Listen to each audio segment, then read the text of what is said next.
Good morning बच्चों, फिर से स्वागत है आपका जीव विज्ञान की क्लासेज में। हम बात कर रहे थे आपके चैप्टर नंबर 35 की।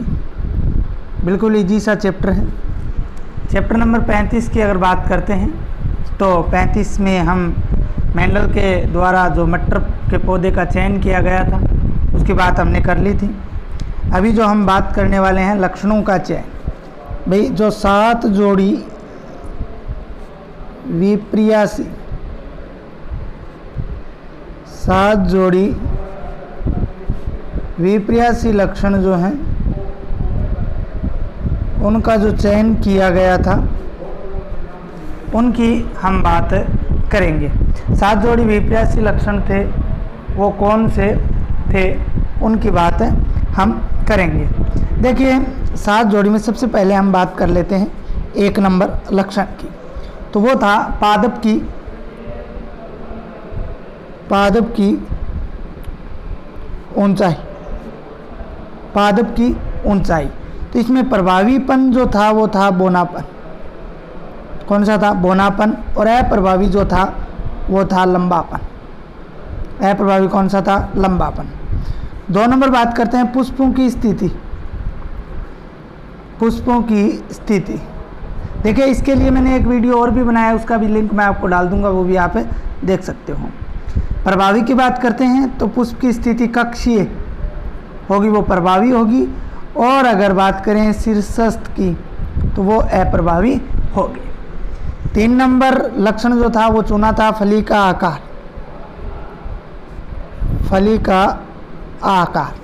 फली के आकार की बात करें तो अगर फूली हुई होगी तो प्रभावी होगी।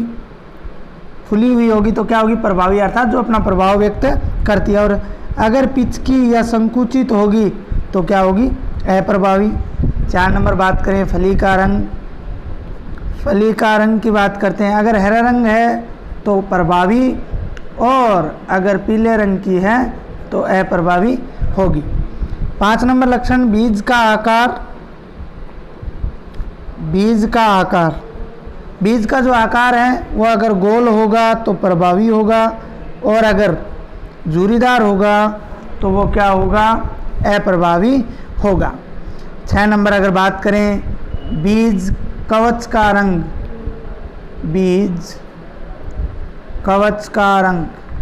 कवच के रंग की बात करते हैं तो सफ़ेद अप्रभावी, और जो बैंगनी है वो क्या होगा? सफ़ेद जो है वो अप्रभावी, और दूसरा क्या होगा? ग्रे अगर बात करें तो वो प्रभावी होगा। 7 नंबर की बात करते हैं बीज पत्र का रंग।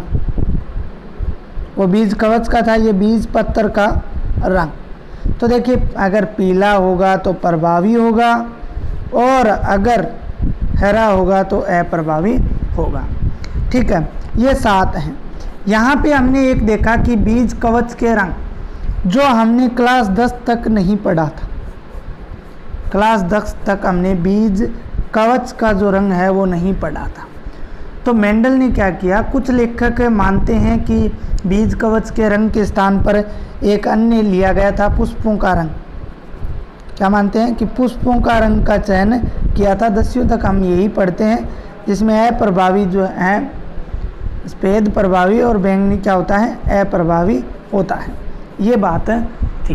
तो मेंडल ने अपने प्रयोग के लिए 7 जोड़ी विप्रियासी लक्षणों का जो चयन है वो किया था। पादप की ऊंचाई, पुष्पों की स्थिति, फली का आकार, फली का रंग, बीज का आकार, इसके अलावा बीज कवच का रंग और बीज पत्र का रंग।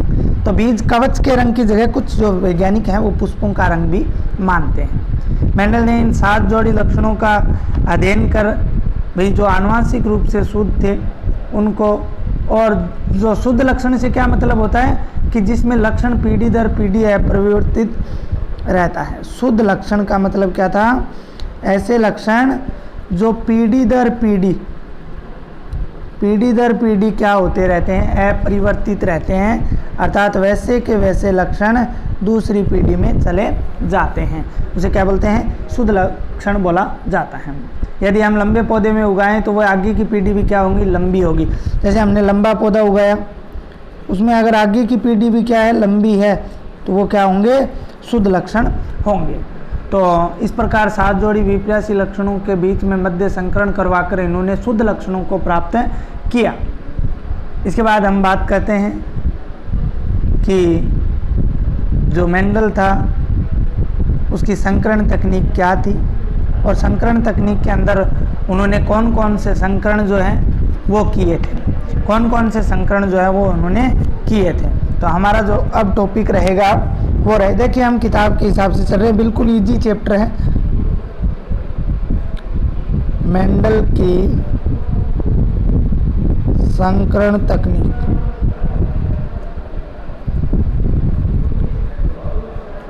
मेंडल की संकरण तकनीक। देखिए मेंडल ने प्रयोगों को समझाने से पहले उनको संकरण तकनीक जो है भाई समझने से पहले हम जो संकरण तकनीक है उसको समझना हमारे लिए अति आवश्यक है। किसको समझना अति आवश्यक है? संकरण तकनीक को समझना बहुत आवश्यक है, जो निम्न प्रयोग जो हैं उनके द्वारा हम समझ सकते हैं। 1 नंबर देखिए, मटर जो होता है जो पाइसम सेटाइवम अपने प्रयोग के लिए लिया था, पाइसम सेटाइवम मेंडल ने अपने प्रयोग के लिए लिया था।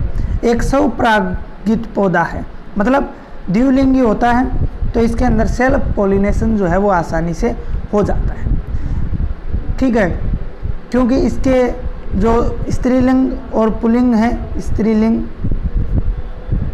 और जो पुल्लिंग अर्थात नर और मादा पुष्पांग हैं वो दोनों एक ही पुष्प के अंदर स्थित होते हैं। तो इसके पुष्प की संरचना इस प्रकार की होती है जिसमें पराग उसी पुष्प के वर्तिकाग्र पर गिरते हैं, अर्थात वो आसानी से क्या कर सकते हैं, स्वपरागण कर सकते हैं। स्वपरागण को रोकने के लिए मेंडल ने पुष्प की कली खोलकर वर्तिकाग्र को हटाया। उस क्रिया को मैंने आपको पहले भी बता चुका हूँ, विपुषण कहा था, जिसे हम आसानी से इसमें क्या करा सकते हैं, पर परागण करवा सकते हैं। विपुषण को चिमटी द्वारा हटा दिया जाता है। दूसरे पुष्प के जो परागण हैं उनको उस पुष्प की वर्तिकाग्र तक क्या है, आसानी से लाया जा सकता है। उस पुष्प की वर्तिकाग्र तक क्या किया जा सकता है, आसानी से लाया जा सकता है। इसके बाद अगर हम बात करें आगे, तो देखिए 2 नंबर यह है, इस बदिया किए गए अथवा जनन नासिद पुष्प के वर्तिकाग्र पर वैसे पौधे के पुष्प परागकण को रख देते हैं जिन्हें संकरण में दूसरे जनक के रूप में लाना हो। भाई हम जब विपुषण की क्रिया करवाते हैं तो हम इच्छा अनुसार क्या करते हैं, जो परागण होते हैं जिनसे संबंधित हमें पादप चाहिए उसको किस पे रख दिया जाता है, वर्तिकाग्र पर रख दिया जाता है। 3 नंबर बात करें तो कृत्रिम रूप से निषेचित इन पुष्पों को कीटों तथा अन्य पौधों द्वारा निषेचन रोकने हेतु इन पर क्या बांध दी जाती हैं, थैलियाँ, कि भाई किसी भी परागण की क्रिया है वो किसी अन्य माध्यम से न हो जाए, उसके लिए इनकी जो वर्तिकाग्र है उन पर क्या बांध दी जाती है, थैलियाँ जो है वो बांध दी जाती हैं। ठीक है, इसके बाद अगर हम बात करें आगे तो 4 नंबर, इस प्रकार प्राप्त बीजों से बने पौधे विभिन्न विपर्यासी लक्षणों के होते हैं। इस प्रकार के जो पौधे हमें प्राप्त होंगे वो विभिन्न विपर्यासी लक्षणों के प्राप्त होते हैं। ठीक है, तो अभी तक जो हमने पढ़ा 7 जोड़ी विपर्यासी लक्षणों का चयन कौन कौन से थे, इसके लिए मैं आपको एक वीडियो और भी बता देता हूँ, वो भी आप देख सकते हो। ठीक है, मैंने कल भी वो डाला था। ठीक है, प्रयोग में लिए गए पौधों को जनकीय पीढ़ी कहा गया। भाई जैसे जनकीय पीढ़ी का क्या मतलब होगा, जनकीय पीढ़ी, और एक होती है F1 पीढ़ी। ठीक है, इस जनकीय पीढ़ी को PPD भी कहा जाता है। जनकीय पीढ़ी जैसे हम A×B का क्रॉस करवाते हैं, एक A पौधा है और एक B पौधा है, क्रॉस कराते हैं तो AB प्राप्त होता है। तो जिनके बीच में संकरण की क्रिया होती है वो PPD होती है, और जिन संकरण कराने से जो प्राप्त होता है वो कौन सी पीढ़ी होती है, F1 पीढ़ी। और इसके स्वपरागण से अगर बात करें जो पीढ़ी प्राप्त होती है वो कौन सी पीढ़ी होती है, F2 पीढ़ी होती है। कौन सी पीढ़ी होती है, F2 पीढ़ी जो है वो होती है। इसके बाद में अगर बात करें मेंडल ने, मैंने कल भी बताया था, अपने प्रयोग में जीन था उसके लिए क्या नाम लिया था, कारक नाम लिया था। मेंडल ने अपने जीन के लिए जीन को क्या कहा था? कारक कहा था। बाद में जॉनसन नामक एक वैज्ञानिक था, जॉनसन नामक वैज्ञानिक था, उसने क्या नाम रखा था? जीन राम रखा था। जीन का मतलब जीन वे होती हैं जो क्या करते हैं, एक लक्षण को दूसरी पीढ़ी में क्या करती हैं, ले जाती हैं या नियंत्रित करती हैं। इसके बाद में अगर बात करें तो मेंडल ने सैद्धांतिक स्पष्टीकरण तथा अपने अनुभव के आधार पर जो नियम बनाए थे, बिल्कुल सत्यता के साथ उन्होंने अपने नियम बनाए थे, जिनकी पुनर्खोज मैंने आपको बता चुका हूँ। हॉलैंड के हुगो डी वरीज, जर्मनी के एरिक वॉन शेरमेक और ऑस्ट्रिया के जो थे, कौन थे? जर्मनी के कार्ल कोरेंस और ऑस्ट्रिया के एरिक वॉन शेरमेक ने पुनर्खोज की थी। तो उन्होंने सत्यता पाया कि मेंडल द्वारा दिए गए नियम बिल्कुल सत्यता पर आधारित हैं। इसके बाद जो हमारा टॉपिक रहेगा, मुख्य जो टॉपिक रहेगा, जो हम कल वाले वीडियो के अंदर बात करेंगे, उसका नाम है, अगर हम बात करें तो मेंडल के वंशागति के नियम। मेंडल के वंशागति के नियम, अर्थात मेंडल द्वारा दिए गए नियमों को क्या कहा जाता है? वंशागति के नियम कहा जाता है। वंशागति के नियम जो है वो कहा जाता है। ओके, वंशागति का क्या कहा जाता है? नियम जो है वो कहा जाता है, जिसमें हम 3 नियम जो नियम हैं उनके अंदर हम 3 नियमों की बात करेंगे। क्या करेंगे? 3 नियमों की बात। एक तो बात करेंगे प्रभाविता का नियम। किसकी बात करेंगे? प्रभाविता का नियम।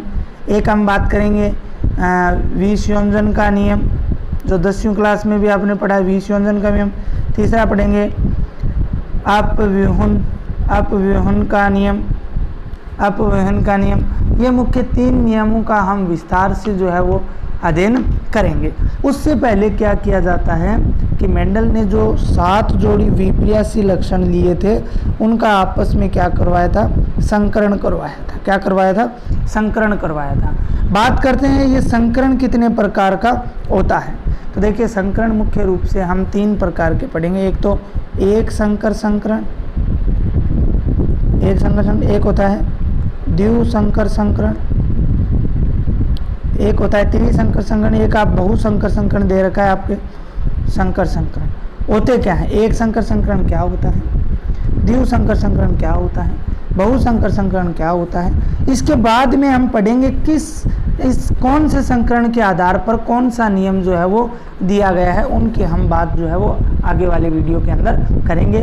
तो पहले हम एक संकर संकरण, द्विसंकर संकरण और बहुसंकर संकरण की बात जो है वो आगे वाले वीडियो के अंदर करने वाले हैं कि उनमें किस प्रकार से जो है वो पादपों का चयन किया जाता है और किस प्रकार से पादपों के जो जीन विकल्प हैं उनको रखा जाता है। आशा करता हूँ कल वाले वीडियो आपने पूरे देखे होंगे। उनके अंदर मैंने कुछ आपको शब्दावलियाँ बताई थी और वो शब्दावलियाँ बहुत ज़रूरी हैं।